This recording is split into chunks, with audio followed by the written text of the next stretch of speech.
बारामतीकरांची एक इच्छा होती की दादांना त्यांनी एकदा मुख्यमंत्री म्हणून बघायला पाहिजे होतं. आणि आता वहिनी पण तसे खूप कष्ट घेत आहेत. तर मला वाटते 29ला वहिनीच उभा राहतील आणि वहिनी आमची सर्वांची आशा आहे की ती जागा वहिनी मुख्यमंत्री म्हणून तिथं घ्यायला पाहिजे. मुख्यमंत्री पदासाठी आशावादी असल्याचं चित्र पाहायला मिळतंय. या ठिकाणी जय पवारनी इच्छा बोलून दाखवलेली आहे की सुनीता पवार मुख्यमंत्री व्हावीत अशी आमची इच्छा. वहिनी या राज्याच्या मुख्यमंत्री झाल्या तर त्यांना पहिला हार मीच घालेन. एका व्यापाऱ्याला बोलवून घेतलं आणि त्याला बंदुकीचा धाक दाखवून लुटले गेले. मला ते कळालं. मी पण पोलीस अधिकाऱ्यांशी सारखं बोलत आलोय की दादा नसल्याने असं आपल्याला इथं काय होता कामा नये. सर्वांनी एकदम कायदेशीरपणाने वागायला पाहिजे. मला कळालं की काय पोलीस आपलं पेट्रोल स्टेशनवरती पण काय युवक जाऊन गोंधळ नाहीतर काहीतरी दादागिरी करतायत. तर तसं मी पोलिसांना सांगितलं आणि वहिनींची पण माझा त्याचा संपर्क आहे.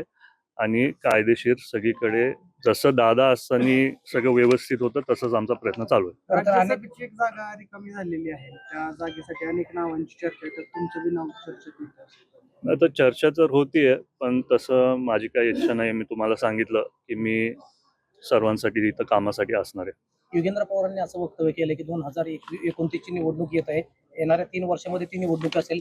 मात्र बारामतीकर जो पवार कुटुंबातला घटक जो कर्तृत्व सिद्ध करून दाखवेल, बारामतीकर त्याला निवडून देतील. एकीकडे तुम्ही मानताय की पवार विरुद्ध पवार ही लढाई पाहायला मिळणार नाही.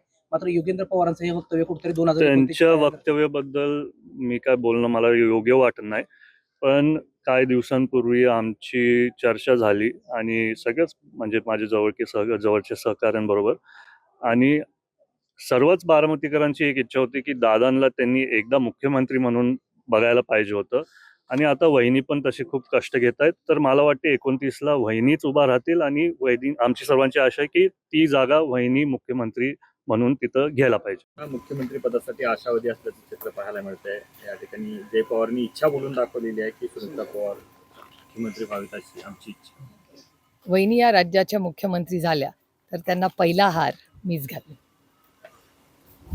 नाशिकच्या TCS प्रकरणामधले जे आरोपी आहेत तिला काल अटक करण्यात आली आहे. मात्र या सगळ्या फरार काळामध्ये MIMच्या काही पदाधिकाऱ्यांनी देखील तिला मदत केल्याचं आता समोर येते. कसं बघताय? मला असं वाटतं ती इन्क्वायरी पूर्ण होऊ द्या. एकदा पूर्ण इन्क्वायरी झाली की आपल्याला नक्की कळेल. पण आज एक गोष्ट आपल्या सगळ्यांच्याच चॅनल वर्तमानपत्रातून जाणवते की महिलांवर होणारे अत्याचार, भ्रष्टाचार आणि परीक्षांमधला गोंधळ हा वाढत चाललाय.